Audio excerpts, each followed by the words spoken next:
We are live. We are live. Welcome to College Football's Peek Around the Corner with your host, Greg Pflugar. We cover everything in college football because we love everything in college football. And if you do as well, please subscribe to our channel, ring that notification bell, smash the like button if you like our content, share the video with your family and friends if you want to support this college football rebel outpost, the home for the college football sickos, with a donation to help us keep the lights on and grow the channel. Hit that $sign where you make your comment, and I'll get to you super chat as quick as I possibly can. Welcome everybody into the studio that sits on the corner, the very corner of Keith Jackson Parkway and Kurt Gowdy Avenue. Do not be afraid. Do not be afraid to become a legend with your comments and with your phone calls. The Oklahoma State Cowboys.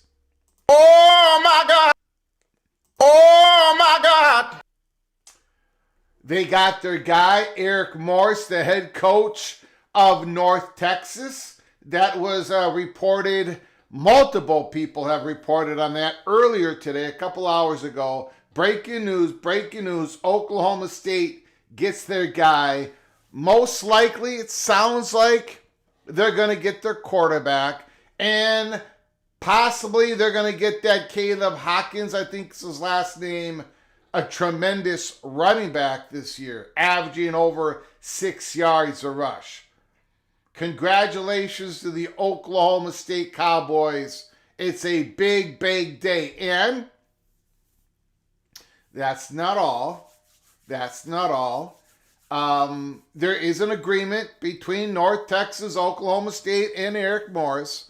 It has been reported that Eric Morris will be the head coach of North Texas in the conference championship game if they're in there, and they probably will be, and if they go to the playoffs, throughout the playoffs.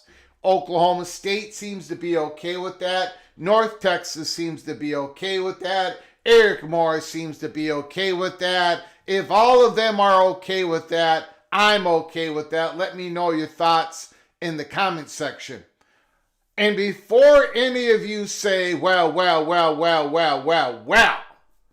if it's okay with North Texas to have their head coach them throughout the playoffs, and he's going to be the head coach of the Oklahoma State Cowboys, it should be okay for Ole Miss to have Lane Kiffin as their head coach, even if he's going to be the head coach of LSU.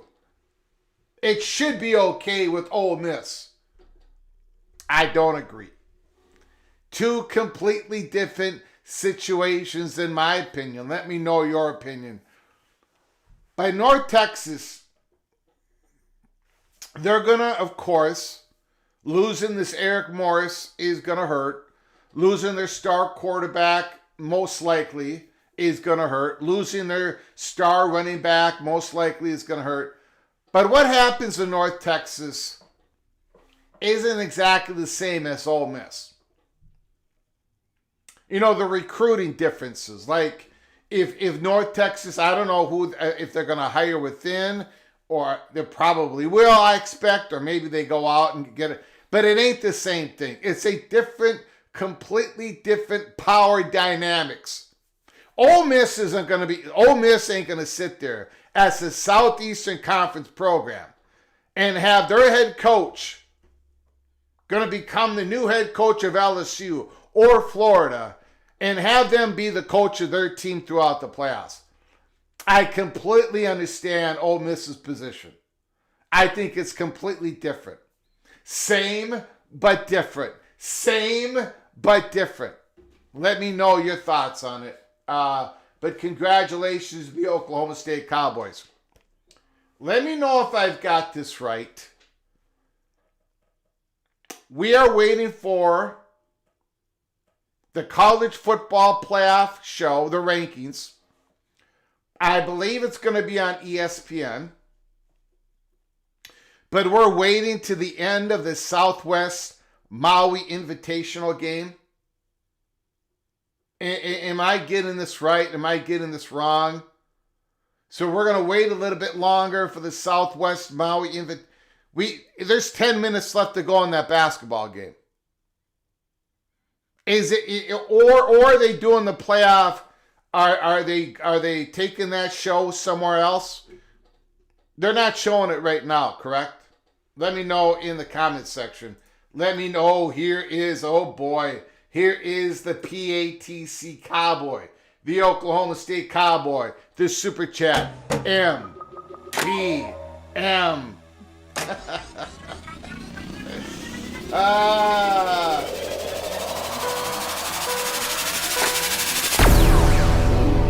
MBM. I've heard from a close source that we've got the NIL for $40 million roster. Not 20, not 25, not 30, not 35, but $40 million rosters. I had no idea how much Gundy's ego had soured relations with the boosters. Now, does that include the $15 million rev share money that you're going to share with the football? So it's $25 million NIL. All these programs are promising $25 million in NIL money next year. All of them. Going to be mighty interesting to see how much money NIL is going to produce for the student athletes under this new Deloitte clearinghouse. I don't think it's going to be that high, but we shall see. MBM feeling good. I don't blame him. Eric Morris. Wow. Now, look, it's not just what he did at North Texas, which is mighty impressive. And it's mighty impressive. But it is what Eric Morris did at Incarnate World with Cam Ward. With Cam Ward. You know what MBM has right now? Do you know what the Cowboys have right now that the Florida State Seminoles do not have? The Cowboys have hope. They have hope. And hope is a very dangerous thing. It can lead you down a road of even more ruin, but it can lead you to the very heights of college football. You have to have hope first before you accomplish anything. You have to have belief first before you accomplish anything. We had the belief we could get to the moon. You have to have the belief first before you get there. Eric Morris gives the Oklahoma State Cowboys hope. Mike Gundy was a brilliant coach for the people of Stillwater. Absolutely brilliant. What he did at Oklahoma State is going to be in the record books at Stillwater forever. But it was time for a new voice, new leadership in this new world of college football. It's going to be exciting. It's going to be exciting. It's going to be exciting. And I'm hoping, no offense to Navy, no offense to Tulane, no offense at all, but I'm kind of hoping we see North Texas in the college football playoffs. That quarterback, that running back, before they most likely get introduced as the Oklahoma State Cowboys quarterback and running back of next year. Now, in the American, you don't just have Eric Morris most likely coaching, or there's a good chance he's going to be coaching in the American Conference Championship game, but you got John Summerall sitting there, who's going to be coaching Tulane. You might have two head coaches in the American Conference Championship game ready to go to a P4 program. They're going to have to do something about the calendar in college football. No question about it. No question about it. Thank you for the $5 holler, MBM. Thank you for your generosity and your support. And congratulations, MBM. I remember back at week 0, when I had Mike Gundy on the hot seat list, and you got a little upset with me. You said, Mike Gundy, he should not be on the hot list. Well, it went pear-shaped for Mike Gundy again. Oklahoma State got an exciting young head coach. Buckle up, Cowboys. Buckle up. Stormy Cyclone. He takes a shot. He takes an early shot. Just because I went 0-5 last week in my picks. Oklahoma State has hope. Greg's picks, on the other hand, requires the prayer. Jose throwing an elbow at Notre Dame. A lot of people throwing elbows at Notre Dame.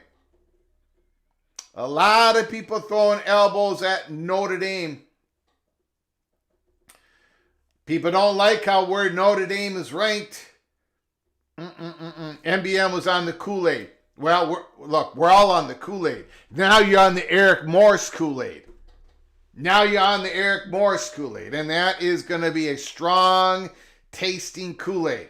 So sip it. Don't gulp it, MBM. Sip it. Sip it like fine wine. Don't gulp it like beer, Mr. Cowboy.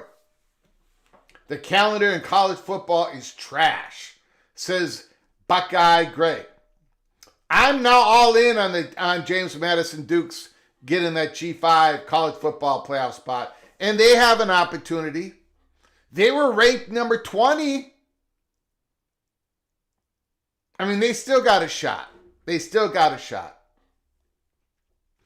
Oklahoma State only has one more win all season than Greg had picking last week.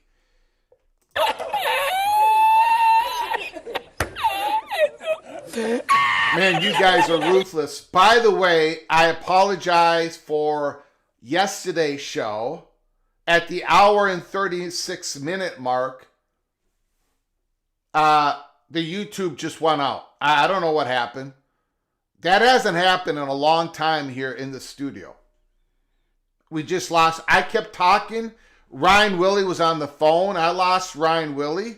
I lost all of you guys. You all disconnected. It took me a few minutes to catch on. I probably said something absolutely brilliant when you guys weren't listening. But anyways, I do apologize. I did not disconnect. I did not do that to the evil badger, Ryan Willie. But I do want to apologize to everybody for not saying goodbye. It was not planned. It was not planned. Brilliant. Yes, I think I actually said something brilliant. I think I did. Wendy Scruggs is in the house. Georgia, Georgia's in a very good spot. Well, you know, if Texas A&M beats Texas and Texas A&M loses to Alabama,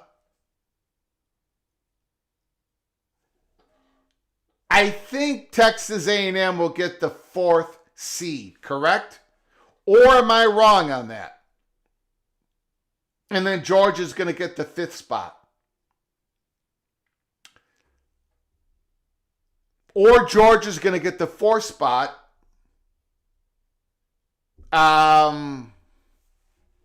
If Alabama loses in the SEC championship game.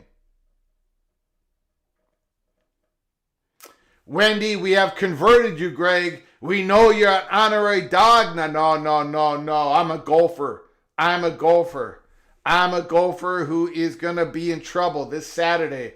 By the way, the Axe game is going to be 26 degrees and snow. We have a snowstorm tonight here in Minnesota, and it's going to be snowing on Saturday. So buckle up, Wisconsin, an old-fashioned Minnesota-Wisconsin Axe game. I am not converted. Ducky, thanks for coming on in. Appreciate it. Haven't seen you in a while. I've been good. I had to recover from the Ducks crushing my Gophers, but I've recovered barely.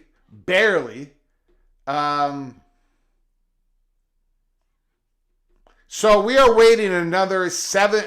We're waiting for the end of this basketball game, correct? BYU.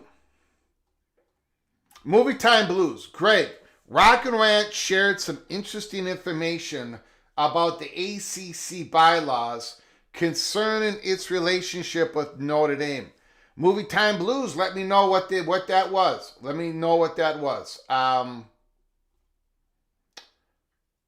I don't know. Again, I don't know. It's people are really getting there's a lot of angry people in college football right now. And I'm hoping, again, purely selfish reasons, I'm hoping for fireworks tonight, fireworks next week, and then fireworks on that Sunday after the championship Saturday weekend.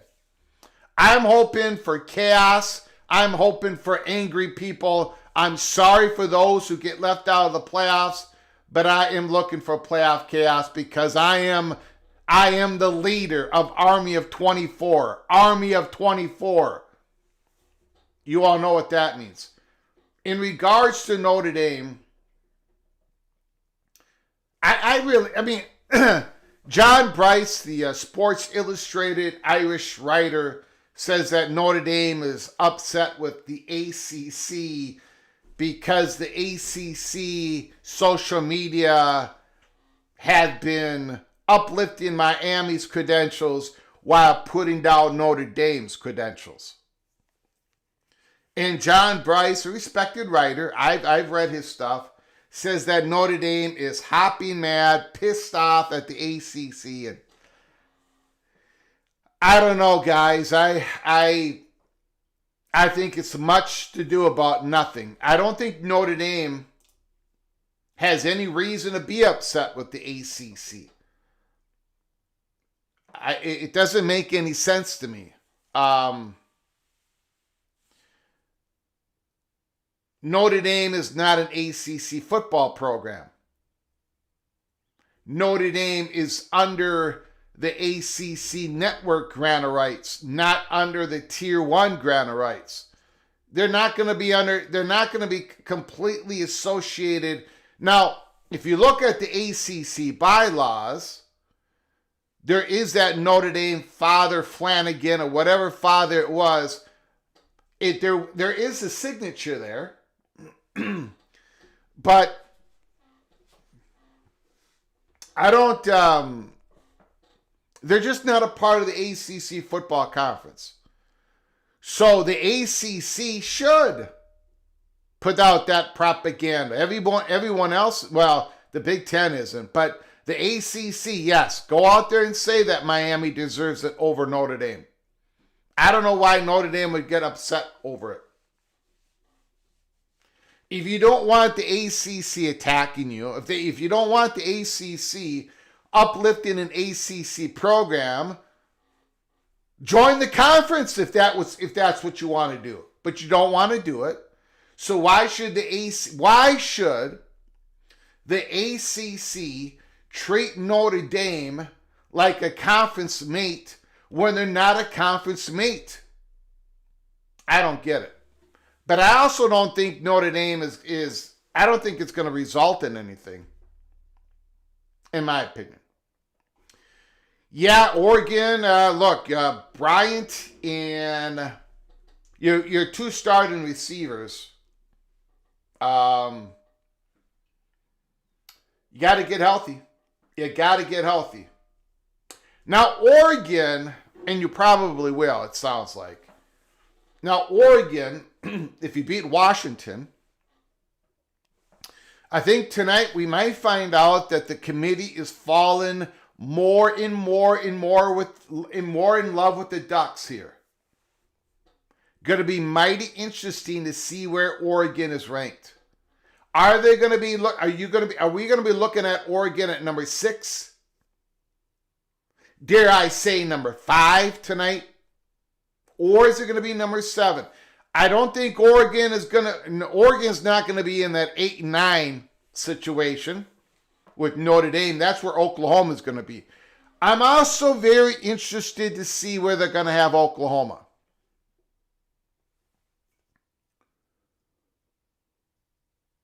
I got a feeling that Oklahoma might move down. Possibly. Now, I'm going to get a lot of people upset with me. I'm going to get everybody upset with me here. There might be I hope it happens. Because again, selfishly speaking, I want as much of you upset tonight as possible. Okay? I'm not being Mr. Nice anymore when it comes to the playoffs. I want as much heartache as possible. That is my goal. It is possible, in my opinion. I can't believe I'm saying this, but I'm going to say it. We might see Notre Dame at number 8. Oklahoma at number 9.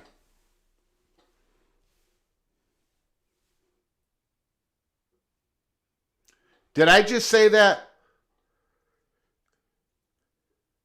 Did I just say that? I think I did.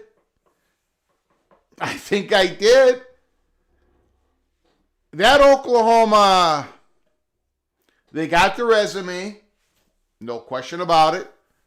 Very good football team. They can win that first round game at home on the road.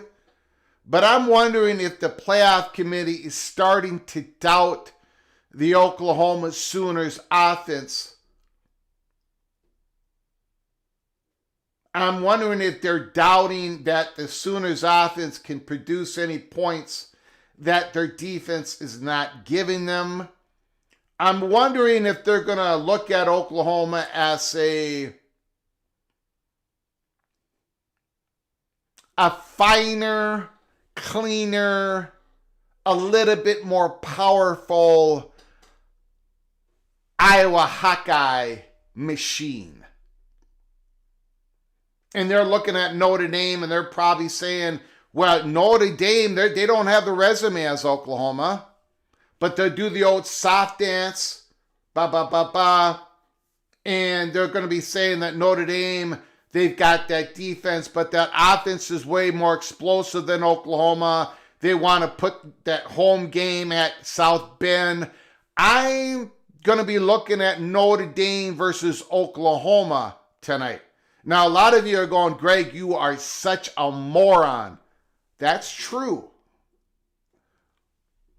Great. How can you have Notre Dame at number 8 when they don't even deserve to be number 10?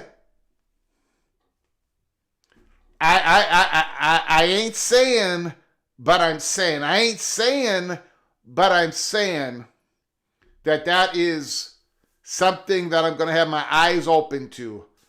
And I hope it happens because I want absolute chaos. Oklahoma is the new Iowa, which means that Oklahoma is a very good football team. That offense, though, that offense is really, really not. It is. It's a struggle. It's a struggle.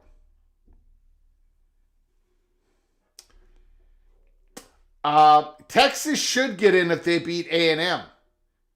3 top 10 wins, played Ohio State closer than anyone else. And again, we get into that situation in which, okay, let's say that happens. Who gets taken out if Texas is put in? Same thing with Michigan. What if they beat the Buckeyes this Saturday? If they get put in, who gets put out?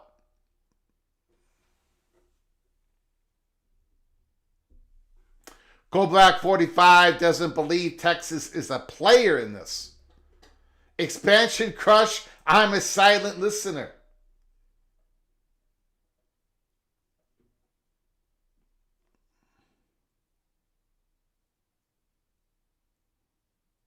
MBM would get physically sick. Daniel Montcastle, hey, just checking in, getting used to the mountain time. I know why mountain time is behind on stuff. Everything happens east of the Mississippi. Thanks for coming on in, Daniel Crush.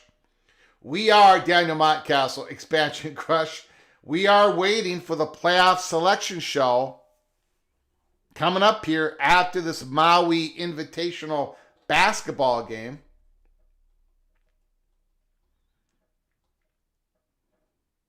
Boomer Sooner gonna make y'all pay for the disrespect. Never knew Gophers were so cynical, Greg. Well, this guy is. This Golden Gopher is. Dan Woken of Yahoo News just put out an article on the playoff issues worth a read. I'll take a look at it.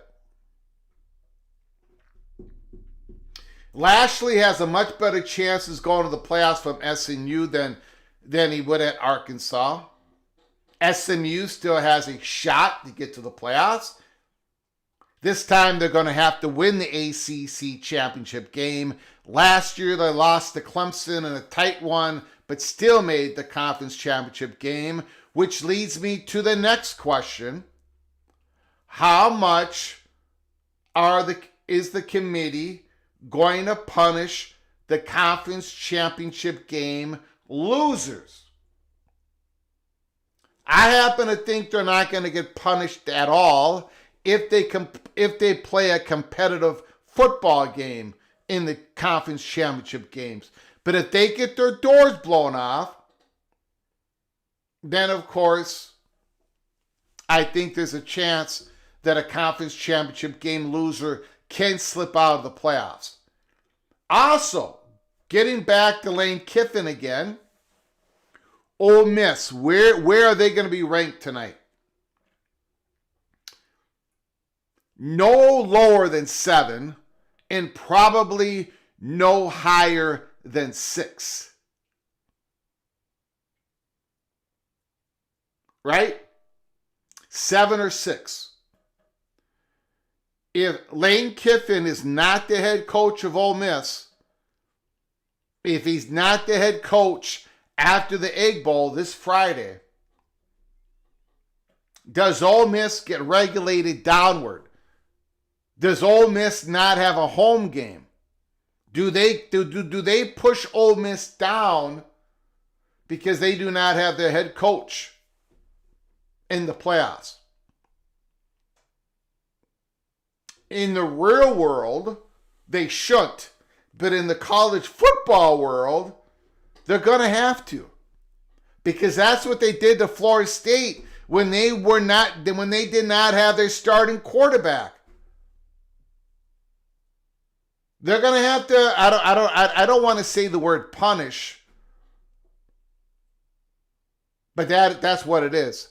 They're going to have to punish Ole Miss for not having their head coach if they're going to stay consistent, right?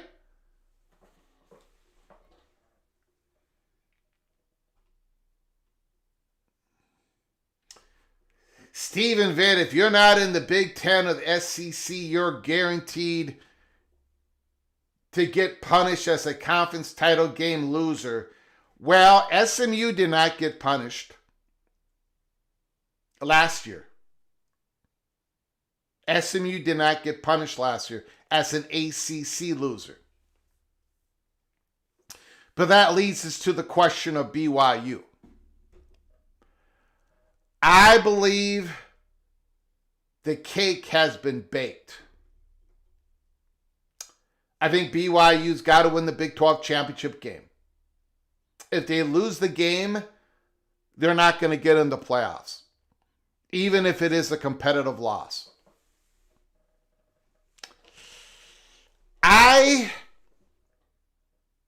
I think that is one of, not the only, but one of the strongest indications, one of the strongest examples that the playoffs are not big enough in this new world of college football. It's just not big enough. We want to see BYU in the playoffs. I do. I want to see Miami in the playoffs. This Miami team, this BYU team, this Utah team. I want to see this Vanderbilt team in the playoffs. I could go on, but it's just not big enough. Just not big enough. No, you want to see BYU. I just said that. I want to see BYU in the playoffs. I think they're one hell of a football team.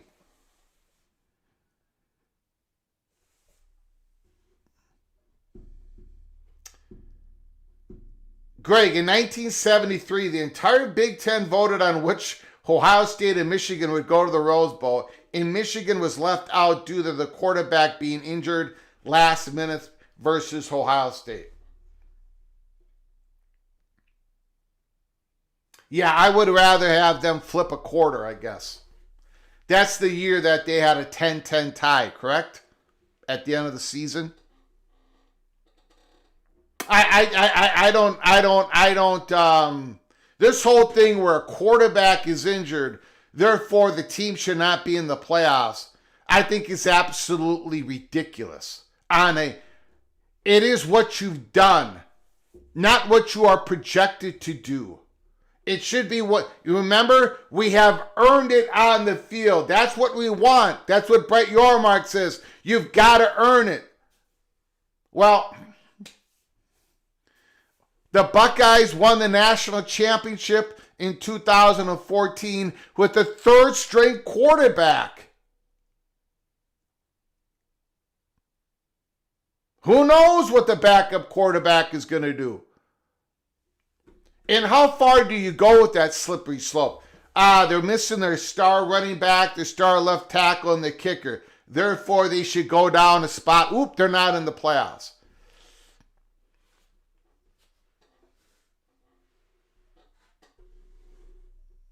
Yeah, 10-10 tie. Larry Andrick, Greg, it's hard to believe I've been a member for 24 months. It is hard to believe.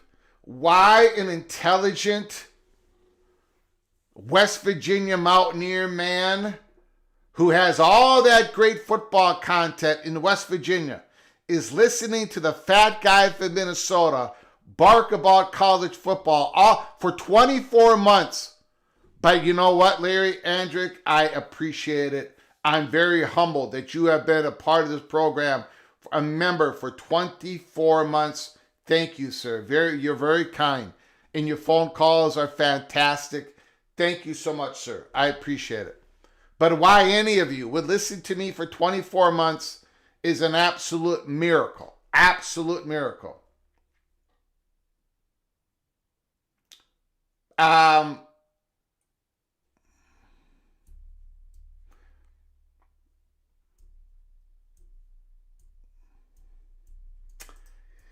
Tim says if Virginia or SMU loses, then Duke goes to the ACC championship game. And then if Duke wins the ACC championship game, then the American champ and James Madison could be ranked higher than Duke. A couple of weeks ago, about 3 weeks ago, I was thinking this was a possibility. And then a couple of weeks ago, I said, nah, I think Duke would even be ranked ahead of them. But now I think you're correct, Tim. I don't think Duke would be ranked ahead of James Madison if that happened, if that chaos happened. Oh, God. This basketball game cannot go in overtime. It cannot go into overtime. We got Seton Hall, USC. USC's got the basketball, 34 seconds to go, tied up at 78-78. And we've got an air ball, but a foul. A foul. 29.4 seconds to go. Bob Chesney, the head coach of James Madison, mentioned as a head coach candidate for Penn State.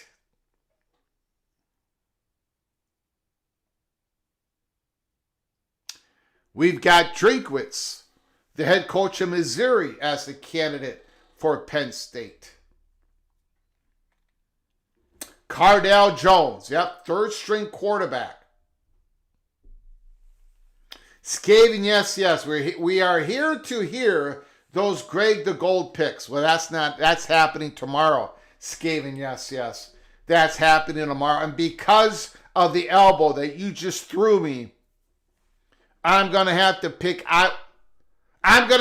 Nebraska. That should scare you. I'm gonna have to pick Nebraska to cover against the Iowa Hawkeyes. How about them apples, Cornhusker fans?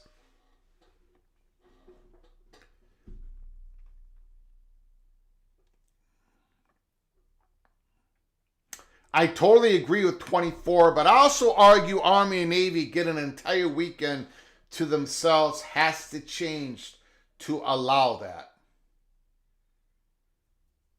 Well, they're going to have to move up the calendar quite a bit. If you want a 2014 playoff, if you want the transfer portal not to collide with the playoffs, if you want the transfer portal to coincide into the next semester, i.e. after January 1st of the next coming year, you're going to have to move up the football calendar We're going to have to start playing college football in the second week of August or the first week of August, but it's got to start early in August. And that means your summer camp happens in July in the heat, except here in Minnesota.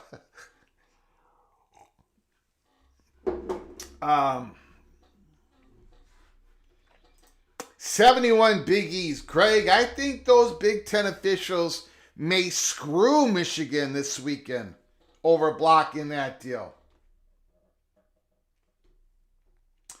I don't know. I don't think so. I don't think the refs are. Now Michigan might get screwed, but I don't think it's going to be over that.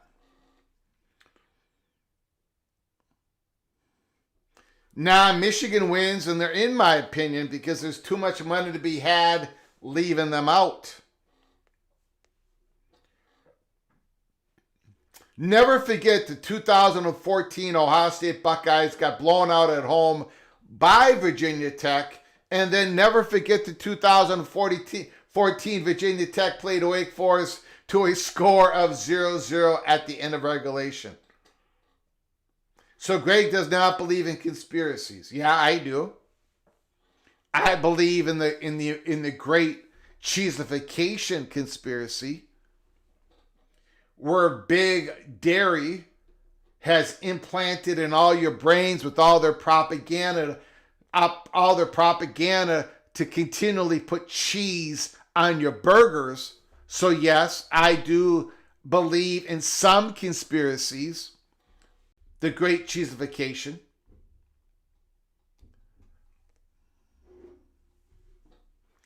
Miami fans will lose it if they finished ranked 11th and their two G5 teams get ahead of them. Yep, well, highest ranked champions, Miami. In that case, Miami should have went and won the ACC championship.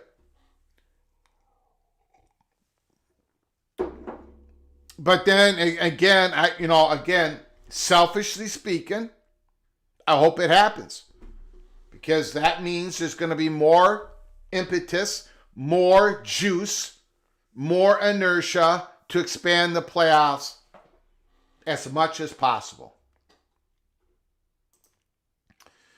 All right, we got 78 to 78, 27.4 seconds to go in the basketball game. The Juicy Lucy is an abomination. One of the worst things ever created.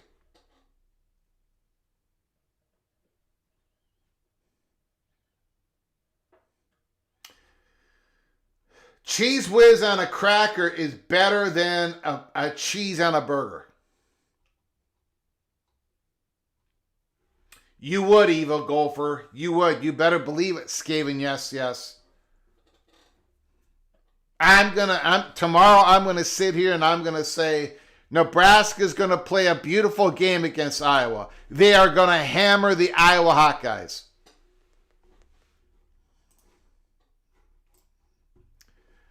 All right, let's go here. Got 80 to 78, 24 and a half seconds to go in the game.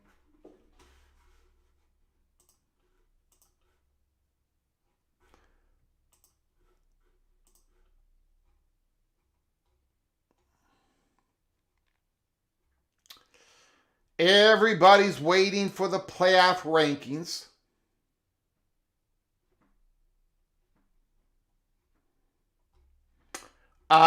Chris Vanini reported North Texas, of course, they're losing Eric Morris to the Oklahoma State Cowboys.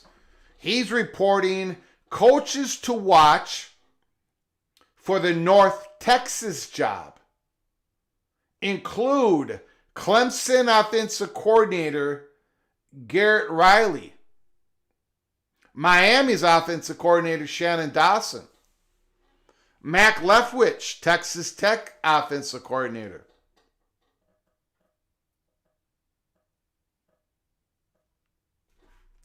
Interesting.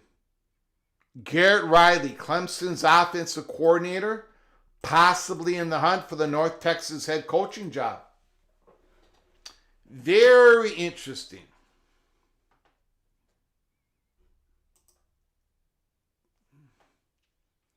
All right, get this ball game over with here. I don't even know what this game is. Seton Hall, USC.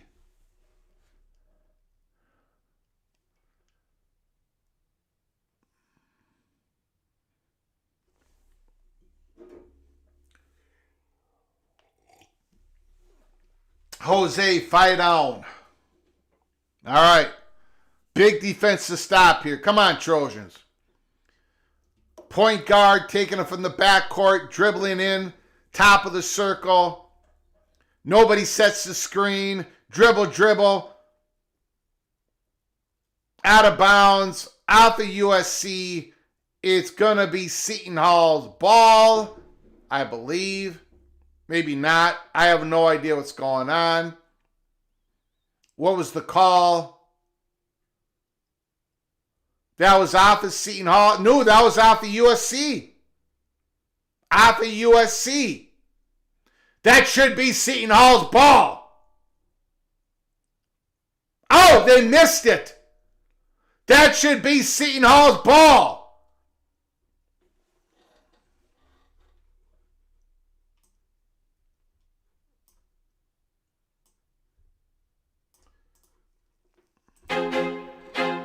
I feel like I'm losing my mind. Is everybody in the world blind? Please, Lord, give me a sign, a sign. I feel like I'm losing my mind. That should have been Seton Hall's basketball there. Terrible. We've got a super chat, Evil Badger.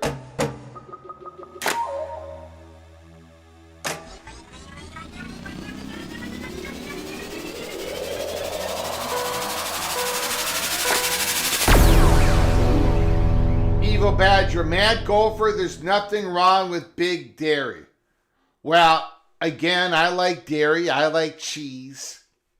But because of the great conspiracy, the cheesification of America, you have propagandized big dairy in Wisconsin as propagandized putting cheese on every possible meat there is, and it is an abomination. One of the greatest evils in America. 81-78. Now Seton Hall is going to be up free throwing. Thank you, Evil Badger. Evil Badger, Ryan Willie, I apologize. During your phone call, we lost the YouTube connection. Everything went out. I did not do that. In fact, I was talking for a couple minutes after the show went off the air. So I apologize, Evil Badger. It was during your phone call. I'm very sorry, not intentional. But thank you for the super chat. Thank you for your phone call. Thank you for your friendship. I very much appreciate it. Thank you for the $2 holla. We've got another super chat. Stormy Cyclone.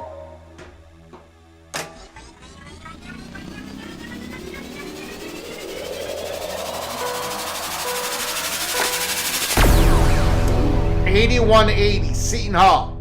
USC takes the ball, and there's a foul. 3.4 seconds to go.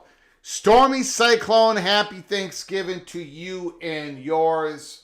Thank you for the $2 holler, for all your support, Mr. Iowa State Cyclone, Stormy Cyclone, which reminds me, I do this yearly.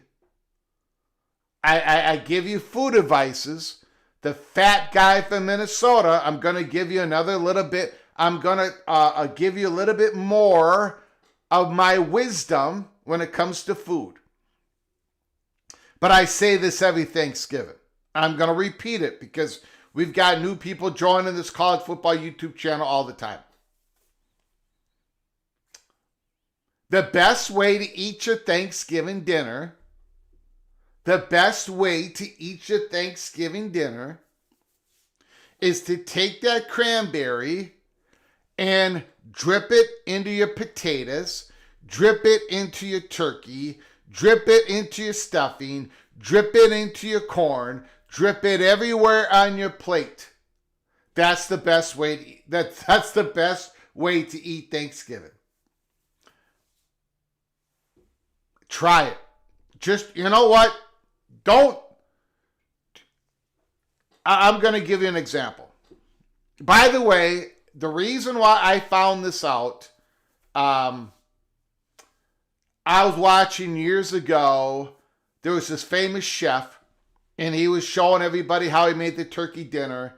But then he said the most important thing about a turkey dinner is how you eat it. And then he showed everybody how to eat it. They all had their plates out on the table. He took his cranberry and went like this throughout his plate. And he said it was because of food science, because of the turkey, the gravy, the stuffing.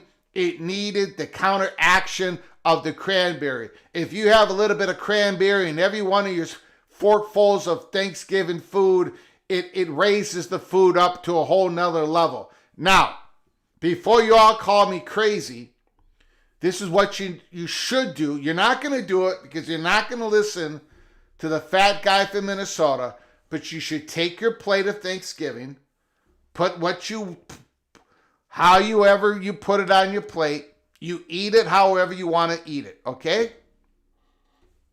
Take a smaller plate. Take a smaller side plate. Put it next to your big plate. Put a little potato on there. Put a little stuffing, dressing, whatever you want to call it on there. Put a little turkey, a little bit of ham, whatever you put on your Thanksgiving big plate, put it on your small plate. And then take that cranberry and boop, boop, boop, boop, boop, all over your food on that small plate. Okay? Then take your fork, eat from your big plate. Eat your turkey, eat your potato, eat your cranberry alone.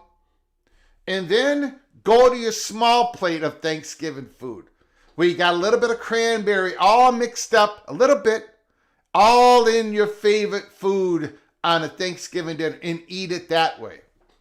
And then come back to college football's Peek Around the Corner and let me know, what plate did you enjoy more? Your big plate, how you've eaten it for all of your life, or that small plate, the secret, the Thanksgiving dinner? Let me know. Let me know.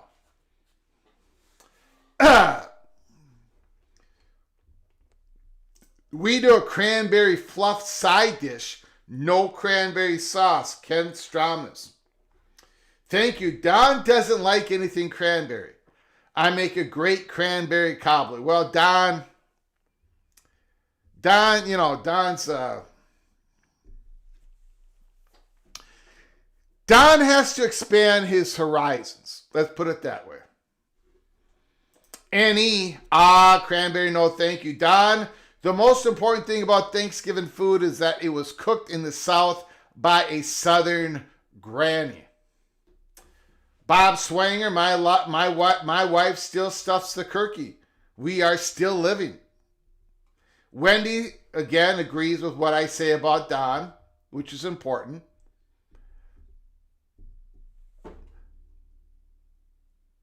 Most important thing, say no to marshmallows in the yam. To Masta. Okay, guys, 83-81, the game is over. It's all over. The Trojans beat the Seton Hall. And now, hopefully, quickly, we'll get to the college football playoff rankings and we'll start discussing it. We'll talk about the rankings while it's happening. I'll give you my comments. And then we're going to open up the phone lines. We're going to go right to the phone lines as quick as possible. Okay? Let me know your thoughts. Now, you know what my thoughts are before this gets released. I want anger. I want chaos. I want people at their throats. I want the elbows to be thrown. I want almost complete misery. Let's go. Let's go. All right? Let's do this thing.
Joshino, I put cheese on my turkey leftover sandwiches.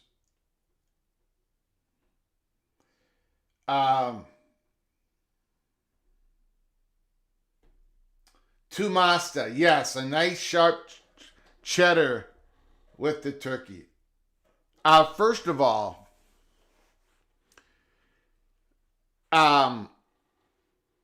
there are two exceptions to the not mixing cheese and meat. I've talked about this forever. One exception is Parmesan and chicken. You can put Parmesan cheese on your chicken. It works. It's okay. It's okay. I will allow it. The second one is turkey and Swiss. Not turkey and cheddar. But not Swiss and turkey on your leftover turkey Thanksgiving. That's not when you do it. That is disgusting, Joshino. My goodness. Holy smokes. Right when I think I got you all, you guys and gals. Right when I think I've turned the corner on you all, you're coming in with putting cheese on anything. Look, cheese is not a part of the Thanksgiving experience. Why is that? Because there wasn't big dairy back in the day when the Native Americans and the Pilgrims got together. There was no big dairy. That's why you had turkey or ham or some other bird, and you had the corn, and you had the peas, and you had the pickle. Well, maybe not the pickle. You had the stuffing, because in Thanksgiving, there was no big dairy. Okay. All right, here we go, guys. 12-team college football playoff. Thank you, Jose. Thank you. All right. They didn't have stuffing. Well, maybe down south they did, but we had it up here. We had the Dakota Indians showed us corn and stuffing. How about them apples? Or maybe not. Maybe I don't have my history correct. Arizona number 25, Tulane number 24, Georgia Tech 23, Pittsburgh 22. I'm sorry, I did not get who was 21. 21 was SMU. Okay, so Tulane is 24. Tulane is 24. They remain 24 on the list. 9-2 record overall. Okay? SMU is 21. They need to win the ACC championship. Arizona State, number 20. Tennessee, 19. Virginia, 18. USC, 17. Texas, 16. So again, the AP voters like James Madison in North Texas more than the College Football Playoff Selection Committee. But this is the one that counts. USC is 17. They only dropped 2 spots. That's good news for Oregon. That is good news for Oregon. That is good news for Oregon. Watch out, Duck fans. Watch out. Watch out. If they only drop USC 2 spots, Michigan 15. They're in position. The Wolverines are in position. They basically need a miracle to beat that Buckeye team. Michigan at 15.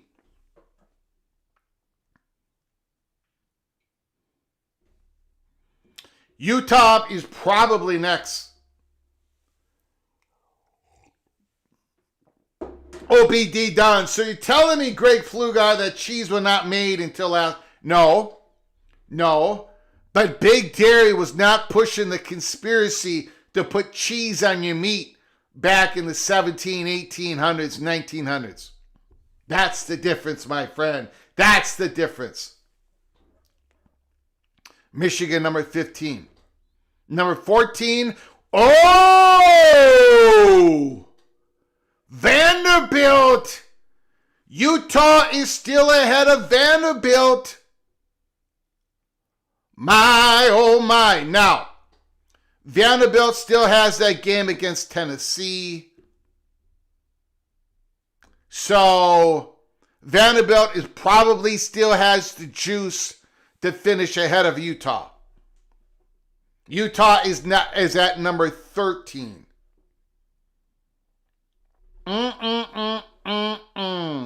Interesting. Very interesting. Number 12 is Miami. So they moved ahead of Utah. I thought Vanderbilt would be ahead of Utah, but they're not. This is interesting, ladies and gentlemen. Very, very, very interesting.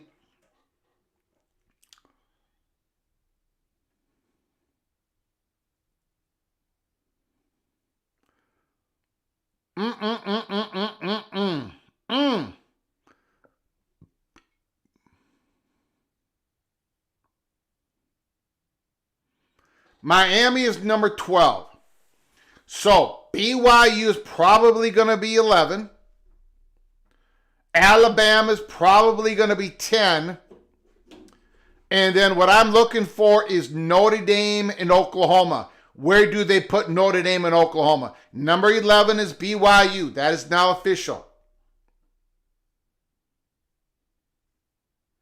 BYU is number 11.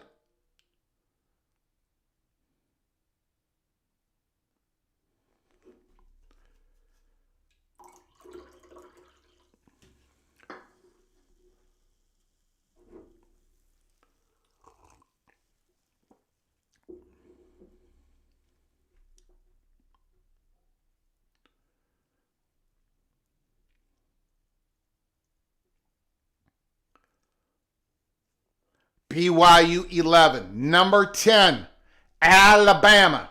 Now, a lot of people are expecting Notre Dame at number 9. And that might be the case. There it is, Notre Dame at number 9. Oklahoma will be number 8. And then it's going to be a little more interesting between Texas Tech, Ole Miss. Notre Dame remains at number 9. Ahead of Alabama, ahead of Miami, ahead of BYU. I should say BYU, then Miami. Number 8 should be Oklahoma, correct?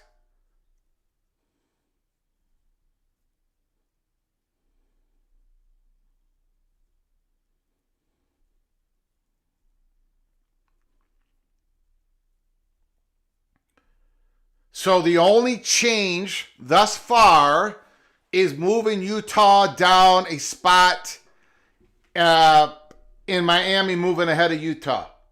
Oklahoma's at number 8. Now, Oregon here, what are they going to do with Oregon? What are they going to do with Oregon? USC only dropped 2 spots, losing by how many points? 15 to Oregon. Is Oregon at number 7? Texas Tech 7? Ole Miss 7?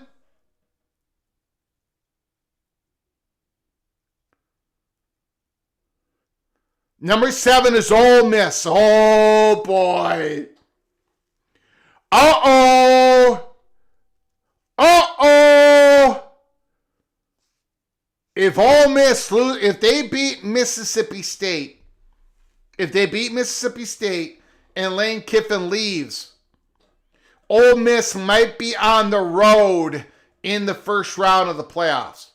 Oregon is at number 6. They flipped Oregon and Ole Miss.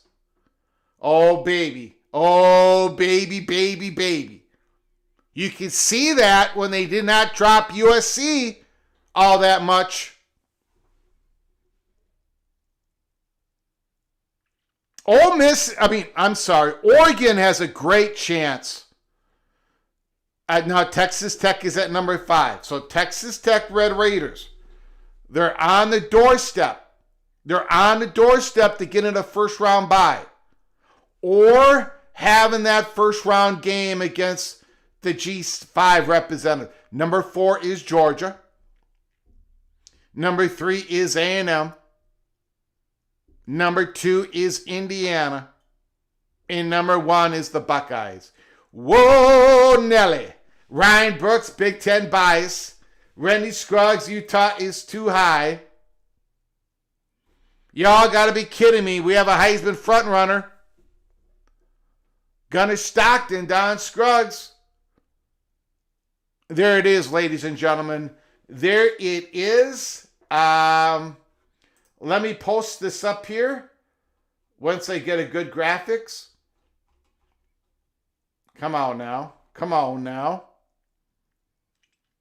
Not a whole lot of changes, as we all said that there wouldn't be during our Sunday Aftermath show and our yesterday show. Oregon got some love. Oregon got some love tonight.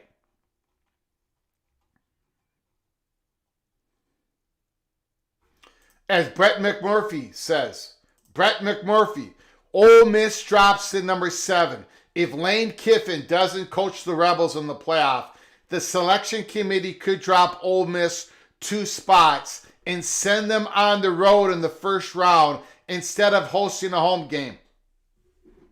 That is the story of tonight. Ole Miss could be an 11-1 SEC team and be on the road in the first round of the playoffs. And get this, it gets even better. It gets even better.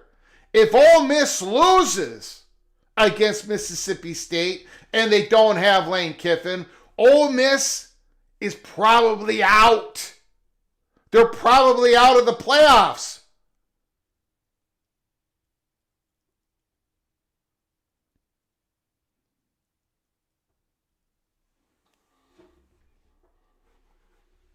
Oregon might be the best position out of any team. Kiffin is staying at Ole Miss. Book it. All right. We're going to go to phone calls right now. Not wasting any more time. Phone line is open. 763-260-1333. 763-260-1333. This is the college football playoff rankings. I'm going to put it up on the screen. The Buckeyes number 1, Indiana number 2,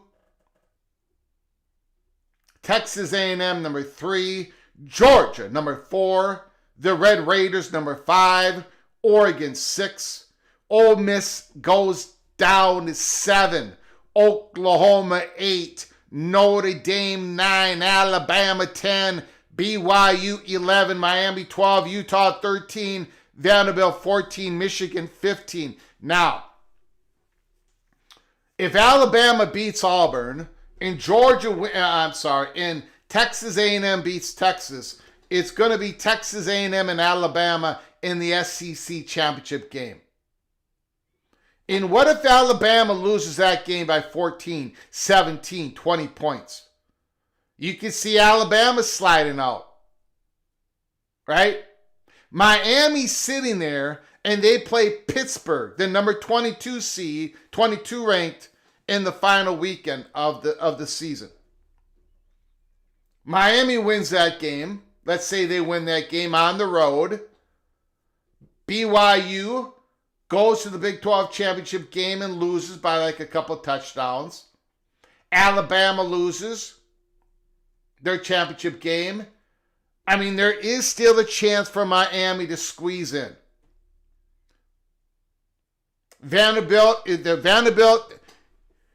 The Commodores have got to go down to Knoxville and beat the Tennessee Volunteers impressively to get enough juice to get into the playoffs, in my opinion.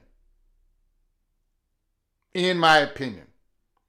The Southeastern Conference is looking at A&M, Georgia, Ole Miss, Oklahoma, and Alabama. There's 5 teams in the playoffs, the Southeastern Conference. It looks like Vanderbilt has been locked out. it's going to be mighty tough for Texas. You've got Michigan ahead of Texas. If Texas beats A&M, woo! I don't know if they still get in, to be honest with you. Who would they replace? Who would they replace? You're not going to have them replace Oklahoma. You're really going to take out Notre Dame? You're going to take out Alabama? Let's say Alabama loses a three-point loss in the SEC championship game. So right now, it looks like the Southeastern Conference is going to get 5 teams. No more than 5 teams, in my opinion. Unless Vanderbilt really cranks it up. If Texas, maybe, possibly. Very limited opportunity. And there's a chance that the SEC only has 4 teams in. If, I should not say only, but 4 teams in. If Alabama loses to Auburn, Ole Miss loses. Now, Oregon, if they lose to Washington, do they completely slip out? Does Oregon completely slip out? Quite possibly. The Red Raiders are making the playoffs. Georgia is making the playoffs. Texas A&M is going to make the playoffs. Indiana is going to make the playoffs. The Buckeyes are going to make the playoffs. Those top 5 teams, they're in. Oregon is most likely in. Ole Miss is most likely in.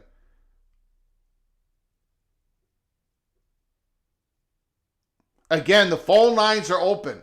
763-260-1333. Let me know what you're thinking. Let me know what you're thinking. Now, Ralph Russo says he's pretty sure if everybody in the top 10 wins this weekend, that's your playoff field. And we're just waiting to find out the ACC and the American champs. He could be right. He could be right. They might not take Alabama out, even if they do get thumped in the SEC championship game. They're not going to take Notre Dame out. They're not going to take Indiana out, Ohio State out. They're not taking Texas A&M out. Of course they're not.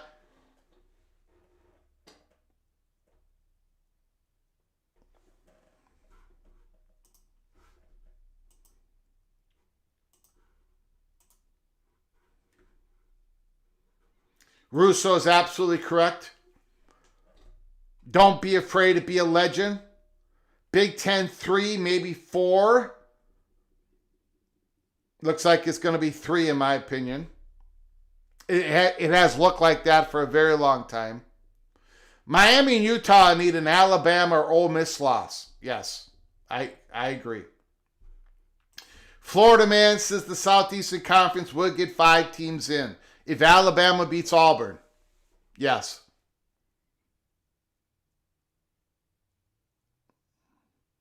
No Bama would be awesome. Bama did not make the playoffs last year. Rod Nix calls it a Big Ten SEC Invitational. How can you be better than someone if you lost a head-to-head to them? Thank you for coming on in, Wendy. I appreciate it. Ryan Brooks, 10-2 Ole Miss and Vandy both out. Wow. Well, maybe a 10-2 Ole Miss is going to be out.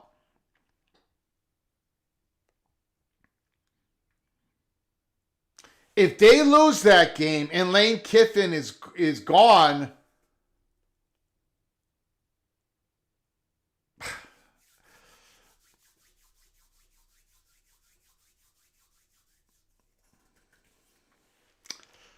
I think 10-2 Ole Miss is out.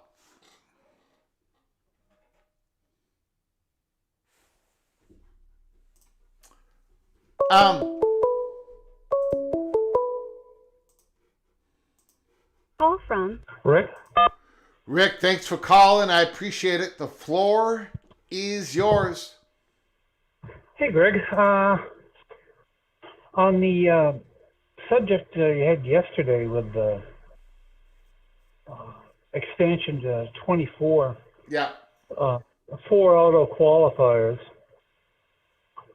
wouldn't you think that Jim Phillips and the ACC, I mean, a Syracuse, a Boston College, Wake Forest, would be doing everything humanly possible to try and make that happen? Yep. Yep. Because in doing so, they've got that locked up. That's an incentive for Clemson and Florida State and whomever to not leave the ACC. I mean, what's a better chance for Clemson or Florida State or Georgia Tech, whomever, to get into the playoffs than being one of the 4 from the ACC or one of the 4 from the SEC or the Big Ten? I'm sorry, what's the question again? What are Miami's chances? Yep. Florida State's chances? Clemson's chances? Which is better, trying to get in as one of the top 4 in the ACC or one of the top 4 in the SEC? Well, one of the top 4 in the ACC. Well, of course. But I don't know if that would be enough for them to stay in the ACC though. If they had an opportunity to move. Just like when Texas and Oklahoma left the Big 12, it was going to be more difficult for Texas and Oklahoma to win the SEC than to win the Big 12. Now, I know what Big 12 people are going to say. When was the last time Texas won the Big 12? Blah, blah, blah, blah. And I get all that. But they were moving to a tougher conference. But they went anyways because of all the advantages that the SEC gives the university and money and exposure, other sports, and in football. That is why I don't think a 24 team, I think you have to have a very large, at-large pool to get the Southeastern Conference to bite on this type of 2014 playoff. So a 6-team at-large pool, if that was actually the format, then I think it would be even a stronger lure for a Florida State and Clemson to join the SEC, even though it would be easier to finish in the top 4 in the ACC. I do understand your point, though. Yeah, my point being with the 24, it almost, because we know they'll backfill if Florida State, Miami, and Georgia Tech leaves. They'll backfill with 3 schools, but they'll still have that 4 guaranteed into the playoffs from the ACC. Yeah. Yeah, you're correct. You are correct. And if I'm one of the bottom 10, maybe bottom 13 in the ACC, yeah, that's the best way of staying together and not getting broken apart. Possibly, yep. But you could be correct, but I would. My opinion would be that if Florida State got an invitation to join the Southeastern Conference, they would join the Southeastern Conference, regardless of the college football playoff format, because we don't know what's going to happen 5 years down the line. I think they would still join. But I grant you, yes, I agree with you. Well, I guess what I'm also saying is if I'm the Big 12 or the ACC, I would tell Petiti, yeah, we'll sign up for the 24, but we want this for 10 years. Well, yeah, maybe there is some negotiations going on Yeah, for the see what I'm support. getting at? Because it behooves them, for their existence, Yep. to have that locked up for a decade, Yep. knowing they're always going to get at least 4 into the playoffs. You are correct. Okay. That's a very All right. good point. Thank you, sir. Yeah, have a great Thanksgiving. Appreciate it. Rick brings up a very good point. I mean,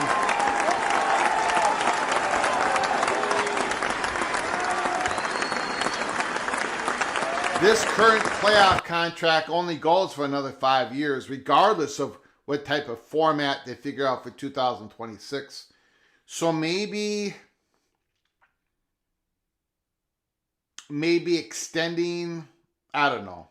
You don't want to extend the media contract with ESPN because Fox and other people want to get into it. I don't know. But it's a good point. Rick makes a very good point. All right. The phone lines are open. Let me know what you're thinking. 763-260-1333. 763-260-1333. Pete Sampson, Notre Dame beat writer. College Football Playoff Committee Chair Hunter Yurachek says Notre Dame and Miami were in the same grouping this week, and the programs were directly compared. Notre Dame still came out ahead, regardless of the head-to-head. In other words, all games mattered, not just one of them. Which, again, I think makes sense. The head-to-head is very important. It is. It is. Adam Lichtenstein is the Miami beat writer. CFP Chair Hunter Yurachek said Notre Dame and Miami were in the same comparison group, but the committee still slotted Miami behind Alabama, BYU, and the Fighting Irish. But he did credit their consistency and Carson Beck's strong play. Chaos, chaos, chaos.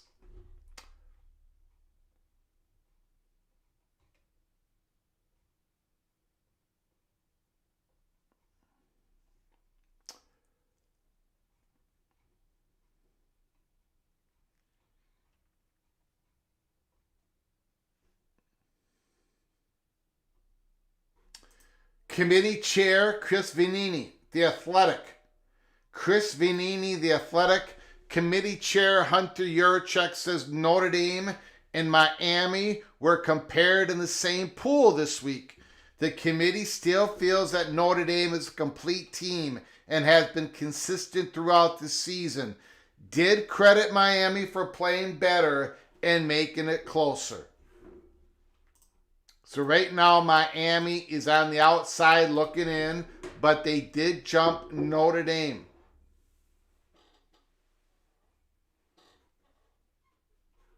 Rock and Rant. Congratulations to Notre Dame for having the first time ever beating 3 last-place Power 4 teams in 1 year, including them all being winless in conference. What a juggernaut. What a juggernaut. Oh my God! Oh my God! We've got a super chat.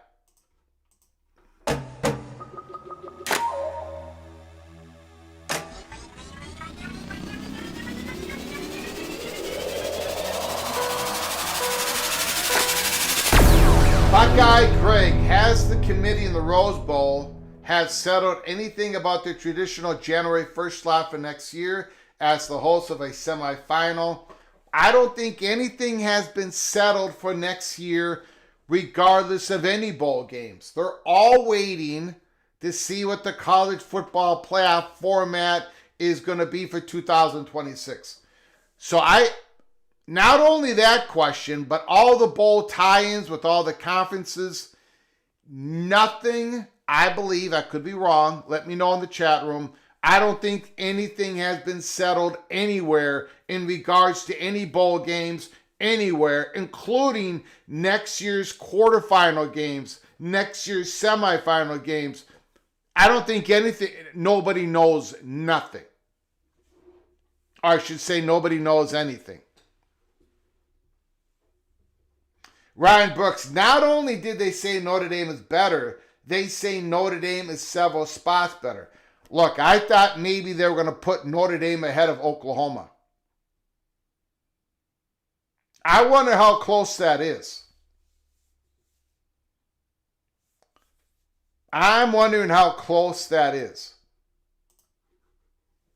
I got a feeling that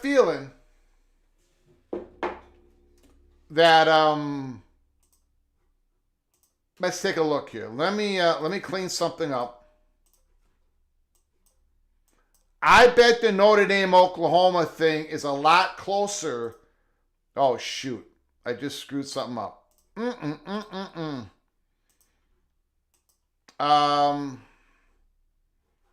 Has the committee, did the chairman, has he said anything about Oklahoma versus Notre Dame? Oklahoma versus Alabama? Of course, Oklahoma beat Alabama. So that head-to-head plus everything else is probably going to keep Bama behind Oklahoma. Let me take a look here.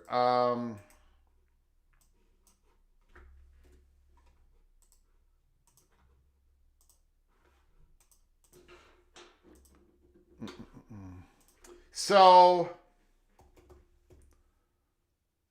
you know, I don't want to do that. I don't want to do that.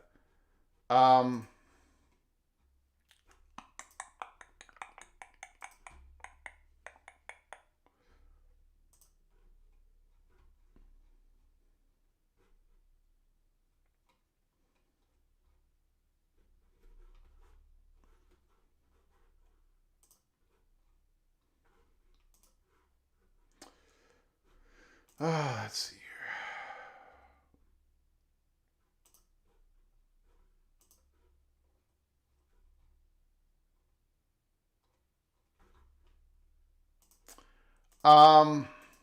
Yeah, that's not helping me.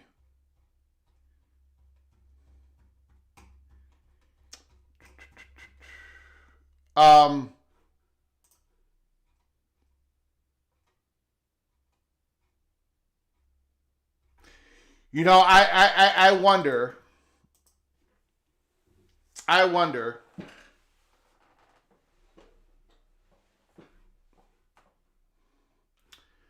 Ryan Brooks, Rock and Rant, biggest gripes this year: Miami, Vanderbilt, BYU, James Madison. Now did they mention how far James Madison is in back of Tulane? Did they talk about where James Madison is versus North Texas? Let me know if they mentioned James Madison at all. You know, Oklahoma plays LSU early. I don't remember what time that game is. Oklahoma plays LSU. Okay?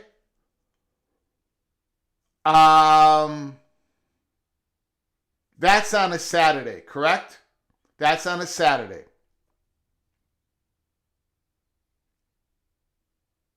Let's imagine for a moment, please. Let's imagine for a moment. Okay.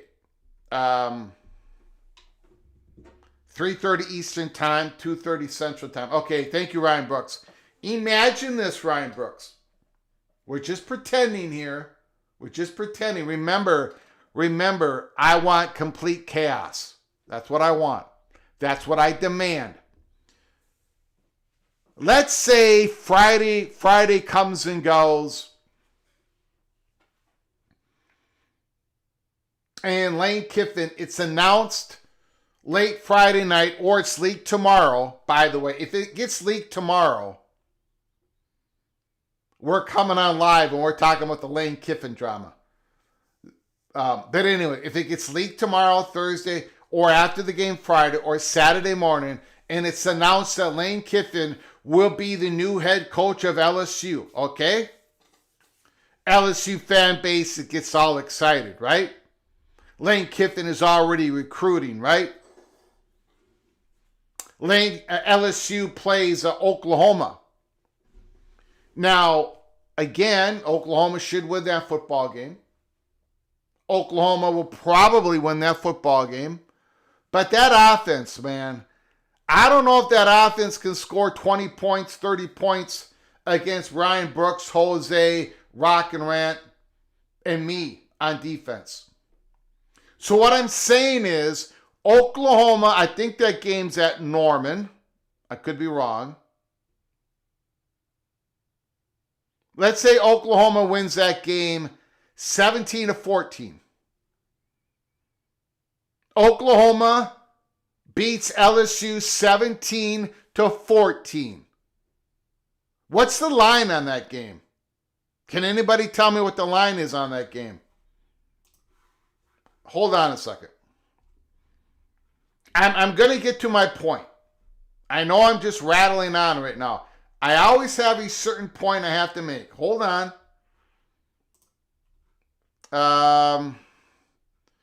Boy, nothing is working. Nothing is working. Nothing is working.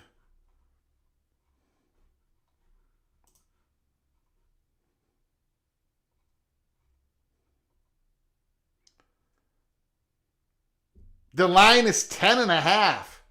Holy smokes. Okay. The line is 10.5. Okay. So what if it's a 20-17 win, Oklahoma? That game is done 6 o'clock Eastern time, or 7 o'clock Eastern time, 6:30, whatever. And then a couple hours later, late at night, remember the committee members are all watching these last games together. They're going to watch these Saturday games together. They're going to be together, and then they're going to be together watching the conference championship games. Late at night, Notre Dame plays Stanford. And what if Notre Dame sees that Oklahoma only won that game by 3 points, and Notre Dame blows the doors off that tree, the Cardinals, Stanford?